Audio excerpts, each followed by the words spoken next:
Fala, meus amigos, aqui é o Clóvis de Brasília. Então eu fiz esse estudo sobre revoluções comunistas. Se você não quiser assistir, pode trocar de canal, porque o estudo não é bom. Eles fazem a reforma agrária, né? Fizeram a reforma agrária em vários países comunistas, como a Rússia, a China, o Camboja, o Japão, não sei se conseguiu fazer completamente, mas fez, então começou também, expulsou pastores. E aqui nós temos aqui na Rússia, ó, por exemplo, aqui no Holodomor, que é ali, quando era a antiga União Soviética, né? Eles fizeram a reforma agrária. Isso aqui é mais ou menos ali, pela região ali onde é hoje que está tendo a guerra lá da Ucrânia. Então é mais ou menos ali onde era a Ucrânia, ali era a Rússia antigamente. E as pessoas passaram tanta fome por causa da revolução comunista do tal do Stalin e do Lenin, que o pessoal tava catando carniça na rua para se alimentar. Então esse é um dos pontos da revolução comunista que as pessoas querem esconder. Todo local onde tem revolução comunista tem a fome. Eu botei aqui, ó, eles mandam se emancipar do evangelho, e emancipar é negar o evangelho, é negar Jesus Cristo.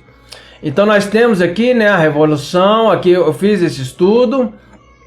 Milhares e milhares de pessoas passaram fome, milhões e milhões. Na Rússia, se eu não me engano, foram 20 milhões de mortos. Aqui tem esse estudo aqui do meu amigo Felipe Fogozzi, né? Que ele também trabalha com livros. Ele foi lá, eu falei para ele, ó, tem que falar sobre, tem que ensinar o que é o comunismo. Ele foi lá no Camboja e filmou os centros de concentração do Camboja. Tá vendo? Nós temos aqui esse cambojano aqui, tá vendo? Ó? Lá no Camboja teve fome. Então aqui, ó, durante o regime do Khmer Vermelho no Camboja, de 75, isso aqui foi eu nasci alguns anos depois disso aqui, ó. Então lá morreu não sei quantos milhões. Aqui tem no livro o livro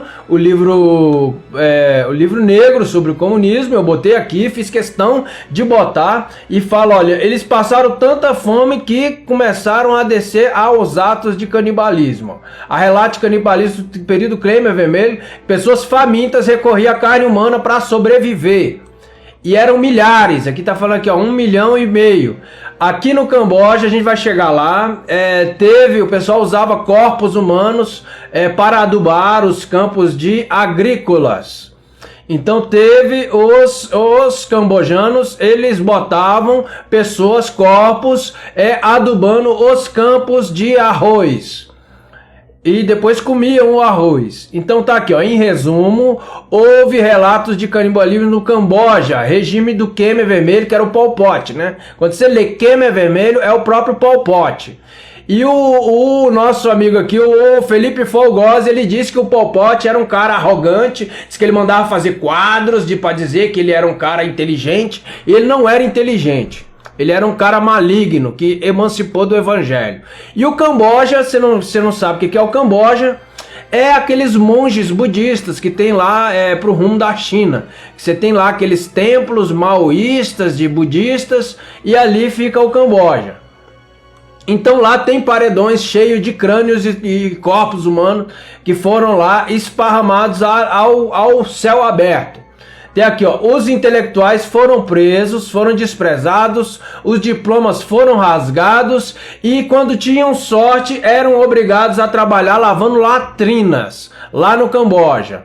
Então durante o regime do Khmer Vermelho, o conhecimento e a educação foram vistos como uma ameaça ideológica para o regime do Camboja, o regime comunista que eles implantaram lá. E eles falam aqui de sociedade agrária igualitária, mas era o MST lá do Camboja. Então aqui, ó, o resumo, o Khmer Vermelho do Camboja, os intelectuais com educação formal foram frequentemente desprezados. Eles tinham medo de falar, olha, que tinha diploma. Era um tabu tocar nesse assunto, falar que, olha, ele era um cara formado, porque ele podia botar a cabeça dele, ó, em risco. Aqui eu botei esse site que é o do Meat Human Project, né? Aqui é um site comunista pedindo carne humana. Eles pedem hoje, isso aqui é hoje, é agora, ó, doações de carne humana. Hoje, tem a data aqui, 2021 pra cá. Então eles estão pedindo essas doações de carne humana. Essa é uma cultura comunista. Todo país comunista cai nessa cultura de canibalismo. Eles não batem diretamente no tabu. Pessoas que visitam lá não vai ver. Você vai ver o que você vai ver quando você visitar lá, se der muita sorte. Você vai encontrar uma pessoa que vai te denunciar uma piscina de criancinhas mortas, quando você tiver sorte. Então, durante a Segunda Guerra Sino-Japonesa, aqui foi a grande fome na China. Foi durante a Guerra Mundial, estava tendo ali a Segunda Guerra Mundial, o cara aproveitou para fazer a Revolução Comunista na China, Mao Zedong.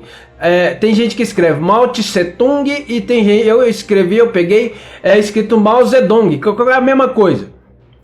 Então o livro negro sobre o comunismo, e eu vou ler aqui nesse vídeo, você assista esses meus vídeos, eu não deixo no YouTube, muitas vezes eu deleto, viu? Eu deleto.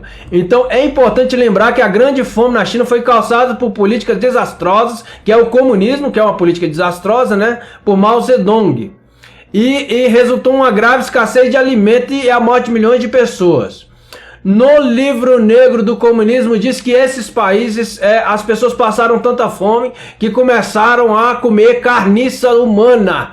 Pessoas humanas que morriam, eles pegavam a carniça e se alimentavam para sobreviver. Então isso aqui é parte dos livros de história. Isso, o professor de história que fuma maconha, ele não vai te ensinar na escola, porque ele acha que ele é um revolucionário comunista. Então você tem que ficar esperto com essas pessoas. Olha, o livro menciona que houve relatos de canibalismo durante a Grande Fome. Embora esses relatos sejam suficientes para verificar, não tenha sido comprovado. Aqui é o chat GPT que dá essa fala, não tenha sido comprovado, não sei o que, mas foi comprovado sim, tá no livro negro do comunismo. Isso são parte dos livros de história, ó. A Grande Fome, a Revolução Cultural e outras campanhas de limpezas políticas. Eles falavam que era uma limpeza. E o cara incentivava, eles guardavam bilis dos inimigos para usar como remédio. O Mao Zedong. E o Pol Pot fazia essas porcariasadas. Então tá aqui, ó, o comitê entrou em contato com o patriarca. Isso aqui é o livro negro do comunismo, eu peguei os relatos.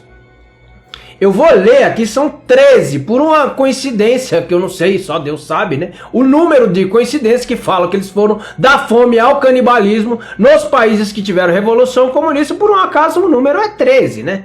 Só Deus sabe por quê. Deve ser por causa do Gênesis 13:13. Então vamos lá. O comitê entrou em contato com o chefe da Igreja Ortodoxa, isso lá na Rússia, que os caras falam tanto, olha, o comunismo ortodoxo, o socialismo ortodoxo. Tá aqui o socialismo ortodoxo, na prática. É isso aqui, ó. O patriarca de Tikhon, logo o patriarca lá é o padre, lá é patriarca da Igreja Ortodoxa, então eles não chamam de padre, eles chamam de patriarca. Então o patriarca, que era o padre lá da Igreja Ortodoxa, ele chegou e fez um comitê pan-russo de pedindo ajuda para os famintos lá em 1907 de julho de 1921. O patriarca fez com que a carta pastoral fosse lida em todas as igrejas da Rússia, as que sobreviveram, né? Eles começaram a aceitar judeus e cristãos no Partido Comunista exatamente em 1913. Então, em 1913, eles começaram a aceitar cristãos e judeus no Partido Comunista. Em 1920, as pessoas estavam comendo carniça pelas ruas. Tanta fome que existia na Rússia. A carniça tornou-se uma iguaria. Ele fez essa carta ser lida em todas as igrejas da Rússia. Então eu vou ler essa carta, que é a carta desse patriarca aqui, o Tikhon. Que é tipo esse carinha, só que é um patriarca de igreja. É tipo um padre de igreja, só que eles vestem uma roupa como se fosse um rei, só que não é rei, ele é um sacerdote de igreja cristã lá da Igreja Ortodoxa Russa, católica. A carniça tornou-se uma iguaria no cardápio da população faminta. Mesmo essa iguaria não é fácil de encontrar, se chama de iguaria, o que? Carniça. Então essas pessoas passaram tanta fome que estava chamando carniça humana de iguaria. Igual essa foto aqui, tá vendo? Isso aqui é lá na Rússia, ó. Eles, quando achavam uma carcaça de uma criança morta, eles diziam que isso aqui era uma iguaria. Tá vendo a cara desse cara aqui, ó?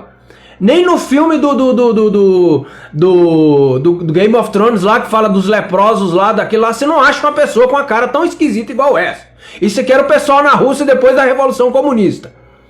Então vamos lá, eu vou bater, vamos lá. O choro e os gemidos são ouvidos por toda a parte da Rússia. Imagina, a Rússia é maior do que o Brasil.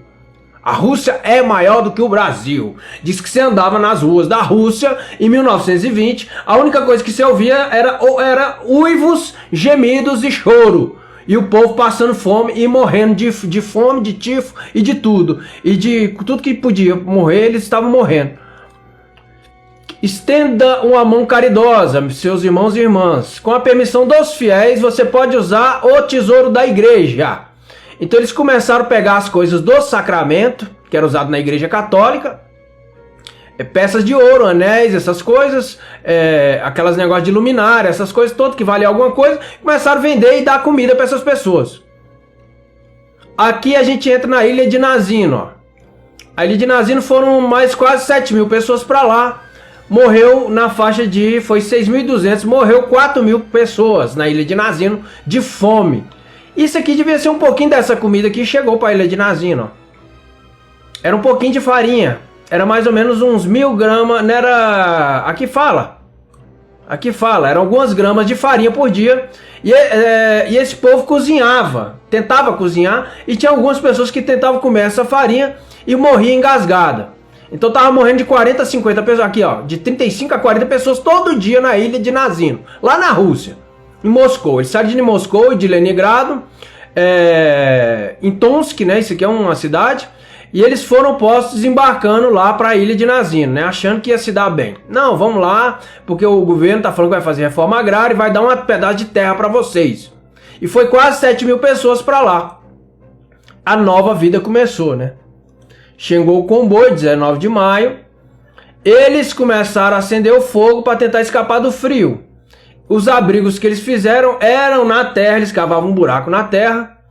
E tá lá, tendo recebido uma magra ração, as pessoas corriam até as margens, tentavam dissolver um pouquinho da farinha com água no seu chapka. Chapka devia ser aquela coisinha que eles guardam a comida, né? Em sua calça ou paletó. Então ele jogava um pouquinho de água naquela farinha seca para eles tentar engolir. A maior parte dos deportados tentava engolir a farinha tal qual é, e com frequência morriam sufocados. Durante toda a sua estada na ilha, os deportados receberam um total de apenas um pouquinho de farinha para eles viverem. Os mais habilidosos tentaram cozinhá-la, mas não havia sequer um recipiente. Eles cozinhavam na roupa, molhava a roupa e cozinhava na cima da roupa. Logo apareceu o caso de canibalismo na Rússia. Então isso aqui foi a Revolução Russa. Isso aqui é a revolução que o Lula quer fazer. Quando você ouve falar de revolução, a revolução que esse cara quer fazer é isso aqui. Eles fazem a reforma agrária e matam todo mundo de fome. Ou eles quebram a economia e vão até fazer essa reforma agrária que eles querem fazer. A única diferença aqui fala do pão, né? Tinha os doentes. Houve casos de canibalismo, cita 2 vezes. Então isso aqui foi a Revolução Comunista na Rússia. O resultado de tudo isso, 20 de agosto, os deportados para a partir de Tomsk eram de... aqui fala, ó, sobraram apenas 2.200 pessoas. Então isso aqui foi a Revolução na Rússia. Revolução Comunista na Rússia. Ó, aqui é outro lugar, aqui, ó, página 83, isso aqui é outro lugar, ó. No campo de mortalidade atinge o seu auge na primavera de 1933, o tifo se junta à fome. Em Burgos, em vários milhares de habitantes. Então as revoluções, eles querem pegar os burgueses e matar de fome. Os casos de canibalismo são assinalados tanto em relatório como o GPU. GPU, isso aqui era tipo uma KGB, era tipo a KGB, só que era outro departamento que cuidava desses lances. Então em Kharkov são recolhidos a cada noite 250 cadáveres na cidade de Kharkov, morta de fome ou de tifo. Isso aqui foi a Revolução Russa. que as pessoas tanto gostam desse comunismo, tá aí, ó, Revolução Russa é isso aqui.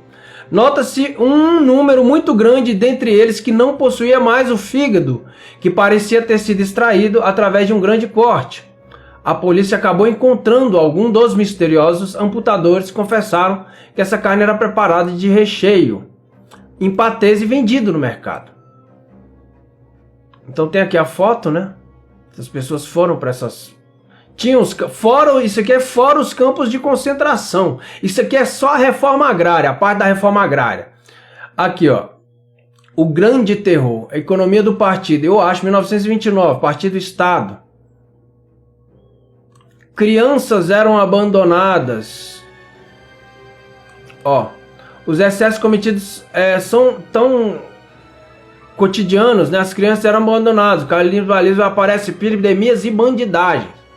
Acampamentos de morte são instalados. Os camponeses conheciam a nova forma de servidão, sob a autoridade severa do partido. É Kikov. Isso aqui é na Rússia também, tá vendo? Então isso aqui foi a Revolução Comunista na Rússia. Penso que eles, como nós, construiremos o Estado, como a história jamais viu, jamais verá. Então aqui isso eram os discursos políticos desses caras. Eles tinham um discurso para enganar as pessoas. Sempre houve um discurso em que eles pegam ali a consciência das classes e aproveitam essa consciência e fazem um discurso político. Olavo diz que eles não podem criar uma consciência de classe, mas Olavo estava equivocado. Eles não usam a consciência de classe como estratégia política final. Eles usam isso como estratégia para ganhar votos, como estratégia de palanque. Então ele bate na consciência de classe.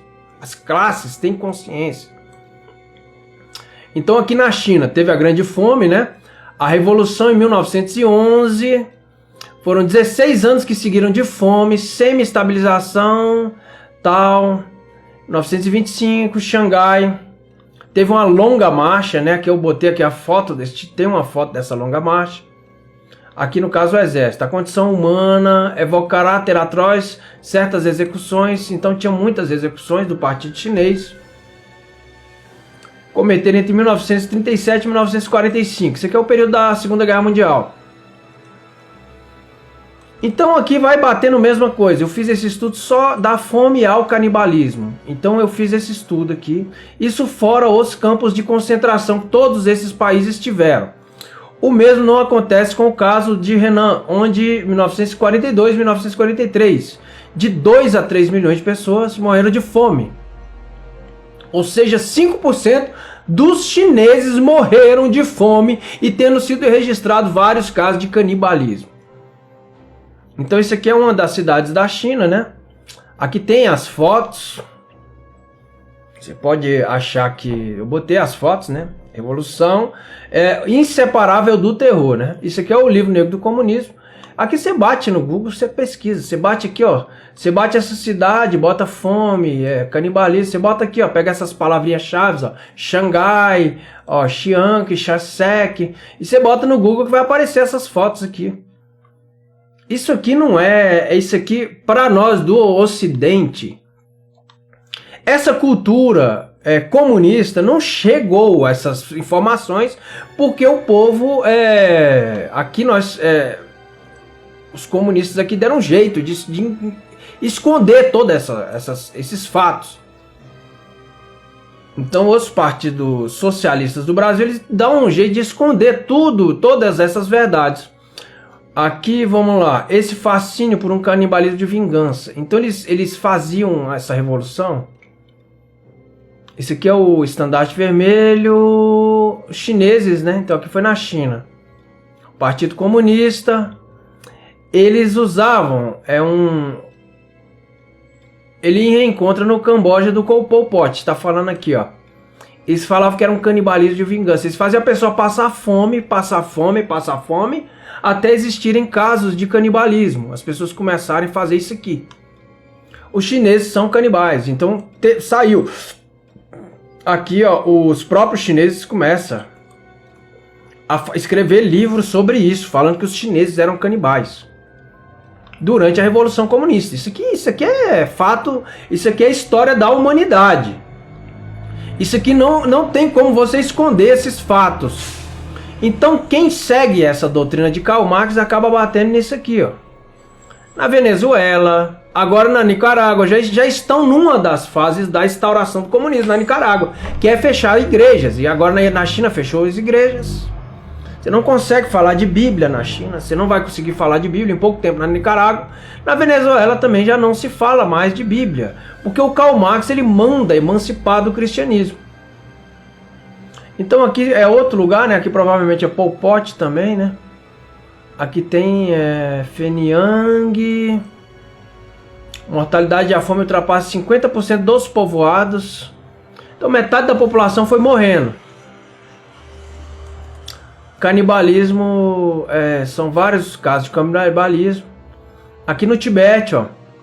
Então aqui eles acorrentavam as pessoas e botavam para trabalhar até morrer. A pessoa trabalhava até a morte passando fome. No Tibete, quebrando pedra e cavando buraco. Dalai Lama, isso aqui é o pessoal, ó, tá? Eles exaltam tanto essa cultura de Dalai Lamas, que não sei o que, comunidade de monastérios, né? Então o comunismo foi nessas comunidades, ó. O comunismo foi instaurado lá e lá existiram esses casos que eu estou falando aqui agora. Aqui ó, o Tibete. O Tibete é mais gelado um pouquinho, acho que não sei se é na China. É na China. Nas regiões tibetanas, da fome foi tão extrema que o povo chegou aos casos de canibalismo. Aqui tem os campos de concentração, acho que é na China também, né? Pela letra é na China ou é na Camboja. Uns 100 mil mortos aqui, né? O Partido do Trabalho, o nome do partido é Partido do Trabalho. Eles falam sempre, usam a causa operária.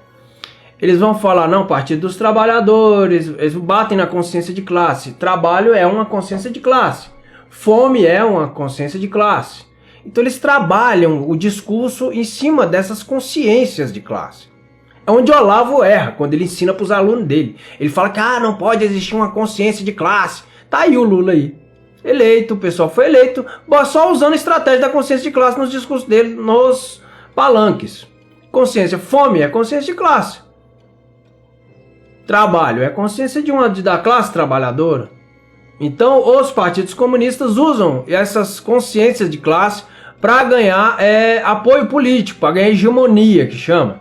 Corre atualmente incontrolável de ato de canibalismo. 500 mil vidas perdidas devido à fragilização, doenças, escassez alimentar, isso aqui tudo na China. Eu acho não, isso aqui foi lá no Camboja. Khmer Vermelho é no Camboja. Então aqui também deve ser o Khmer Vermelho, né? A fome se desumaniza. Isso aqui, os caras fizeram isso com os próprios conterrâneos deles. Foi em todos os casos menos extensos da China, menos extensos que os da China, né? A China foram 60 milhões de pessoas mortas por comunismo. Quem não era morto nos campos de concentração era morto de fome. Consumo de fígado humano, tá vendo? É a terceira ou quarta vez que eu leio isso aqui, ó. Consumo de fígado humano é o mais citado, as pessoas arrancavam o fígado das pessoas. Então isso aqui foi a Revolução Comunista lá no Camboja. Igual na China, né? Então no Camboja eles tomavam o diploma das pessoas. Bilis, aqui ó, era usada para remédio, né? Os óleos e as bilis, vesícula biliar, era usada como remédio. Então, recurso de antropofagia sem um caso limite, fenômeno. Então eu fiz esse estudo, botei aqui, ó. Tá vendo? Isso aqui é lá no Camboja. Lá tem muralhas de ossos. Muralhas. No Camboja existem muralhas e muralhas cheias de ossos humanos. Por causa da Revolução Comunista no Camboja. Que eu botei aqui, ó. Embora também seja lícito ver aqui um paralelo canibalismo. Aqui no Camboja, eles mataram tanta gente que eles começaram a usar os corpos como adubo para plantar arroz. Tá vendo aqui um crânio com terra, com arroz plantado na cabeça como se fosse cabelo? Selvageria do sistema comunista. Então isso aqui tudo são cremação. Eles cremavam, matavam pessoas queimadas. Ontem eu estava vendo um filme sobre o Japão, até anotei aqui o Silêncio, né? O Silêncio, que foi sobre uma revolução que no Japão, não sei se aconteceu completamente a Revolução Comunista no Japão. Eu sei que os padres tentaram pregar a Bíblia no Japão. e parece que tinham que pagar $40 por dia. Aqui vai falar do regime desses caras. Esses caras foram dos que mataram menos gente nos regimes comunistas. E pro Ocidente aqui eles chegam como se fossem os caras mais assassinos de todos. Esse cara que matou 450 mil conterrâneos dele, né? Esse cara que matou 450 mil conterrâneos. Ele era do Partido Socialista Italiano. Esse aqui é o Mussolini, né? É o autor do fascismo, do Partido Fascista, da Itália. O Partido Fascista é lá na Itália. Eles tentaram acabar com a Igreja Católica, não conseguiram, se aliaram com a Igreja Católica. Então ele começou... o nome dele, esse Benito Mussolini, o nome dele, veio de um revolucionário mexicano. Então, quando ele nasceu, o pai dele falou: vou te dar um nome de comunistinha, meu filho. E deu para ele um nome de comunista. Então ele já nasceu filho de um comunista e recebeu o nome de outro comunista. Ele, quando era molequinho, só ouvia falar de comunismo. Aí ele vai e participa desse partido aqui. E só que as ideias dele eram tão comunistas que nem o próprio partido aguentava ele sendo tão comunista do tanto que ele era. Aí depois ele saiu do jornal, desse jornal, né, o jornal que ele fazia, e fundou esse outro jornal, O Povo da Itália. Ele era editor-chefe desse jornal, né, que é o Jornal Socialista Italiano. Aqui ele fazia a luta, o discurso dele era sobre a luta de classes, a revolução do proletariado, as burguesias. Ele queria derrubar as burguesias, que eram os grandes, o pessoal gostava de mercadorias, os navegadores, né, que mercantilistas. Então era burguesia, esse povo que era burguesia, a corte, o pessoal da corte, os capitalistas, a monarquia, a Igreja Católica. Então ele combatia esse pessoal. A classe média naquele tempo não existia esse termo, classe média, mas eles combatiam essas pessoas. Então esse pessoal aqui já era um pouquinho mais civilizado do que os russos. Pouca coisa. Isso aqui não tem 100 anos, pessoal. Isso aqui não tem 100 anos que isso aqui aconteceu. Tem uns 80 anos que isso aqui aconteceu. Ou seja, tem muita gente que viva, que ainda pegou com 10 anos de idade, que ainda pegou 10 ou 20 anos de idade, pegou um pedacinho dessas histórias aqui no Brasil. Ouviu falar disso aqui de uma maneira ou de outra. Pessoa de 100 anos consegue contar essas histórias para os jovens. Então ele defendia a Semana Vermelha, que era uma greve geral que teve lá na Itália. Ele teve essa Semana Vermelha. Ele não foi bem sucedido por causa de que tinha a Primeira Guerra Mundial. Aí ele defendia o internacionalismo proletariado. O professor Olavo, ele fala sobre isso, né? Que é a nação proletária contra uma nação burguesa. Que aí que entra as guerras. Foi a Segunda Guerra Mundial. Foi por causa dessa conversa dele aqui, ó. Nação proletária contra as nações burguesas. E o professor Olavo defende que a Rússia deu o equipamento todinho bélico para eles se armar o exército, esse exército dele e do Hitler. Então ele defendia o nacionalismo proletário. Então se você pesquisar, você vai ver o tempo inteiro. Ele fala de fascismo revolucionário. O marxismo, ele é contra o marxismo ortodoxo, tanto que eles entraram em guerra contra a Rússia. A Rússia deu o armamento bélico para eles. Depois eles se voltaram contra a Rússia, porque a Rússia queria os usar como ponta de lança na luta contra o Ocidente. Então tem o marxismo ortodoxo, a revolução proletária, a luta de classe. Aí ele funda esse partido fascista italiano revolucionário. Eles são sempre revolucionários. Eles quebram o Tratado de Versalhes. Aqui, ó, o professor Olavo defende que a antiga, né, União Soviética, que é a Rússia, financiou o armamento bélico dos nazistas e fascistas por muitos anos, tudo secretamente, longe do Tratado de Versalhes. O Tratado de Versalhes, se eu não me engano, era um tratado depois da Primeira Guerra Mundial, de não guerra, né, não fazer guerras. Então a Rússia estava dando armamento bélico para esses caras. E depois eles voltaram contra os russos quando souberam que os russos queriam usar eles como ponta de lança. Eu botar eles para matar todo mundo na Europa e a Rússia ia vir atrás catando despojo. Então era isso. Aí ele fez o Biênio Vermelho. Biênio vermelho era o biênio russo-italiano, que foi um período intenso de agitação política na Itália, 1920, 1919. Durante o socialismo comunista italiano, ele defendeu greves gerais, né, em toda greve geral. Eles falavam de expropriação. Expropriação é roubo. Ele falava de expropriação das fábricas pelos trabalhadores. E ele fundou esse partido lá, o socialismo italiano.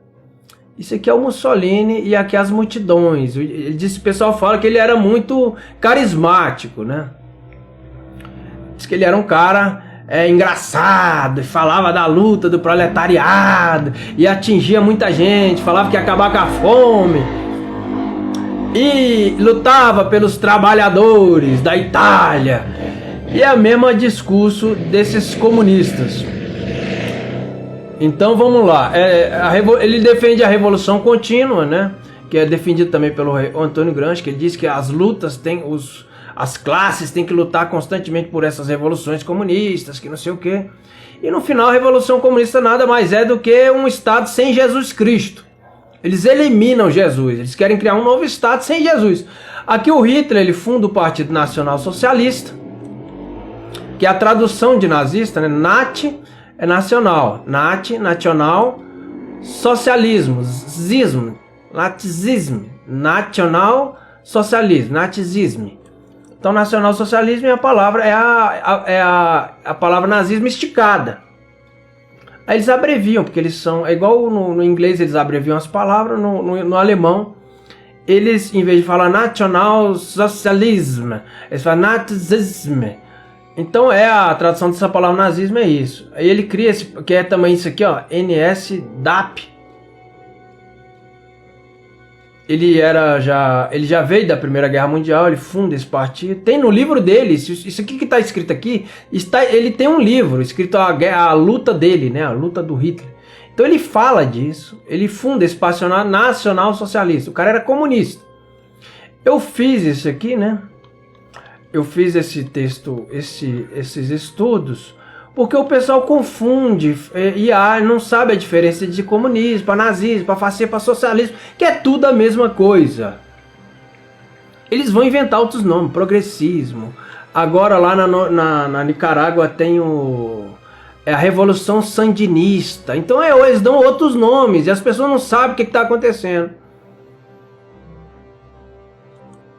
Eles lutam aqui para aumentar essas classes de proletariados, porque essas classes aqui vão virar... eu botei aqui, ó, classes intelectuais socialistas induzem as classes proletárias a lutar contra as classes dominantes. Então eles usam igual os russos queriam usar o Hitler como ponta de lança para matar o resto do povo do Ocidente. Eles usam esse povo aqui como ponta de lança. Então eles usam o proletário, né? O proletário, o lumpen proletário. Então eles promovem essas culturas, tá vendo? Eles dão dinheiro, eles financiam, eles pagam essa cultura de narcotráfico, eles injetam uma grana preta. Essa cultura de funk, de destruição cultural, para as meninas andarem se reproduzindo em 20, em 10, se reproduzindo por... à vontade, porque eles vão usar essas pessoas depois na luta do proletário, tomando terra das pessoas e fazendo o povo passar fome. Isso acontece no mundo inteiro. Tá chegando no Brasil, eles tentaram no século passado, o exército não deixou. O exército agora tá mais... Parece que estão mais tranquilos, né? Eles estão dormindo mais um pouquinho, eu não sei qual é o lance. Então aqui tem o lumpen proletário, eu fiz um estudo aqui, ó, lumpen. Aqui é o lumpen proletário, que são os mendigos, os drogados, presidiários. Isso aqui é o lumpen proletário. Então eles têm, a esquerda financia isso, eles financiam a esquerda mundial, não só no Brasil. Isso não é exclusividade do Brasil, isso é exclusividade mundial. Então a esquerda do planeta Terra financia essa classe do lumpen proletariado. Ele é composto de indivíduos que são marginalizados, bandidos, ladrões, prostitutos.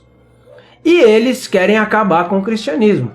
Eu botei aí o vídeo do Pedro Pôncio. Eu sempre gosto de colocar esse vídeo do Pedro Pôncio. Proletário. Tá aqui, ó. O vídeo do Pedro Pôncio tá aqui, ó. Comunismo, nazismo, fascismo. Então eu vou colocar... vamos ver aqui se está desligado aqui o... desktop está desligado. Vou ter que ajeitar. Eu sou Pedro Ponce, ex-integrante do MST, e presta atenção no que o Lula diz nesse vídeo. Eles têm que saber que a morte de um combatente não para a revolução. Eu fui doutrinado nos acampamentos do MST para me tornar um militante da causa revolucionária. Vocês sabem muito bem que o MST é o Exército Vermelho do PT pela causa revolucionária. A palavra revolução, está aí no discurso do Lula, ela significa, dentre outras coisas, o Estado totalitário, o fim da propriedade privada e a extinção da religião. Não é possível implantar a revolução, o socialismo, sem que seja derrubado de uma vez por todas o cristianismo, que é o maior opositor ao socialismo. A segunda coisa é que a palavra morte, a morte de um combatente não para a revolução. Eu ouvi isso muitas vezes durante a minha infância. Isso significa que a morte é sempre um instrumento da causa revolucionária. Seja se o oponente morrer, seja se eu der a minha vida pela causa, ou seja se todo um povo morre de fome. Desde que o socialismo e a revolução sejam estabelecidos, o resto não importa para a causa revolucionária. Eles têm que saber que vocês, quem sabe, são até mais inteligentes do que eu e poderão queimar os pneus que vocês tantos querem, fazer as passeatas que tanto você queima, fazer as ocupações no campo e na cidade. Vocês são mais inteligentes do que eu. Obviamente, um recado velado dizendo: vocês do MST podem ir aonde eu não posso ir. Podem e devem fazer aquilo que eu não posso fazer. E a última parte do discurso, se eu estivesse no MST, eu interpretaria basicamente: estou dando carta branca para vocês queimarem pneu, invadirem propriedade privada, seja no campo ou na cidade. O importante é que nem a morte pode parar a revolução. Morte minha ou morte de qualquer pessoa. Você pode não aprovar o governo Bolsonaro, mas se você não quer ver isso acontecer no Brasil, uma verdadeira revolução socialista, é melhor não votar no 13. Eu sou... Então a gente usou esse vídeo dele aí na campanha, o pessoal usou, né? Muita gente usou esse vídeo dele na campanha. E eu tô usando esse site aqui para fazer esses estudos. Eu boto muita coisa aqui, engodo semântico, que é uma troca de significado nas palavras que eles usam, né? O tempo inteiro eles têm um campo semântico que eles usam de palavras. Você pode digitar, é mais fácil você achar esse site por aqui, ó. Você vai digitar bit.ly/Brasil Cristão, tudo junto, sem acento, sem nada, sem acento, tudo junto. Vai botar assim, Brasil Cristão, bit.ly/Brasil Cristão. Você pode botar Brasil Cristão, tracinho, né? Anticomunismo, Blogspot, vai aparecer. E aqui tem várias aulas aqui ensinando sobre o comunismo. Tem livros aqui para você baixar e se informar sobre o comunismo. Ó. Questão judaica que fala emancipação do cristianismo. Emancipação. Você não precisa nem baixar, você pode ler ele aqui, ó. Você vem aqui, ó. Aí você vai dar um Ctrl F, ó. Ctrl F. Aí você bota assim, ó. Emancipar. 27, ó. Emancipar. Ele vai estar falando aqui de emancipação do cristianismo. Os judeus se emanciparam. Ele estava falando, ó, lá na Alemanha, os judeus estavam se emancipando do judaísmo. O Estado se emancipa da religião. Ao se emancipar, a religião do Estado. Então ele fala de emancipação o tempo inteiro. Emancipar, ó, desde que o cristão se emancipe. Eles têm, ó. Ele fala, supõe que o judeu tem a mesma capacidade que os cristãos de se emancipar. Emancipar é negar a Cristo, é negar a religião. Emancipar da teologia. Emancipar. Então ele fala que a religião é um feticismo. Vamos lá. Ele tem várias coisas. Ele fala o tema 27 vezes, ele repete emancipar o Estado cristão. Ele fala emancipar do cristianismo. Emancipar o judeu. Emancipar é negar a Cristo, é negar o cristianismo. Então ele ensina isso, ele fala isso. Quem lê esses livros do Karl Marx sabe de que é emancipar da religião. Ó, o político se emancipar da religião, ele manda negar a religião. Então o que acontece? Todo país onde tem revoluções comunistas, você tem essas coisas aqui, ó. Fome, canibalismo, assassinatos. Eles quebram os 10 mandamentos porque eles querem se libertar do cristianismo. Quando a Revolução Francesa fala em liberdade, não é liberdade para você andar na rua, nem nada não. Que essa liberdade eles tinham. Eles falam liberdade para usar droga, liberdade para matar, liberdade para se emancipar do cristianismo. Essa é a liberdade da Revolução Francesa, tá vendo? E no final termina com isso aqui, ó. Todos os países comunistas terminam com isso aqui, ó. A Venezuela, o pessoal tá comendo cachorro. Você jura que é mentira? Não, é mentira. As pessoas juram que é mentira. Mas o Acre todinho em peso, 70%, não aceitou o comunismo no Brasil. O Acre, que é uma região que está na região norte do país, porque o Acre faz fronteira com a Venezuela. Então você vê isso aqui em todo país comunista. Falou em revolução comunista, é isso aqui, ó. Isso aqui é a revolução comunista. Isso aqui é a revolução comunista. Isso aqui aconteceu na China. No Japão também aconteceu no Japão. Mataram padres no Japão. Só que na Segunda Guerra Mundial os Estados Unidos meteu bomba no Japão, lá em Hiroshima e Nagasaki, e barrou a revolução comunista no Japão. Na Alemanha teve a revolução. Hitler matou meio mundo de judeu. O Mussolini não matou padres e judeus porque o Mussolini pediu apoio dos padres e dos judeus, mas ele falou que ele declarava que o islamismo era melhor, para ele era melhor do que o cristianismo. Quem? O Mussolini, fascista, comunista, fascista, revolucionário. Então isso aqui acontece em todos os países que existem revoluções comunistas. Tá bom, pessoal? Eu vou ficando nessa. Se quiser olhar, dá uma olhada nesse site. Eu fiz muitos estudos aqui. Tem estudo sobre economia. Você entra, bit.ly / Brasil Cristão. Então você vai entrar nesse site. Você vai ter aqui várias, explicando o que é comunismo. Aqui tem muita coisa. Você ficar esperto. Explicando o que é nazismo. Falando sobre os campos de concentração, hegemonia. Malandragens políticas. Então aqui tem muita coisa, tá bom? Então eu vou ficando nessa, um abração e até a próxima.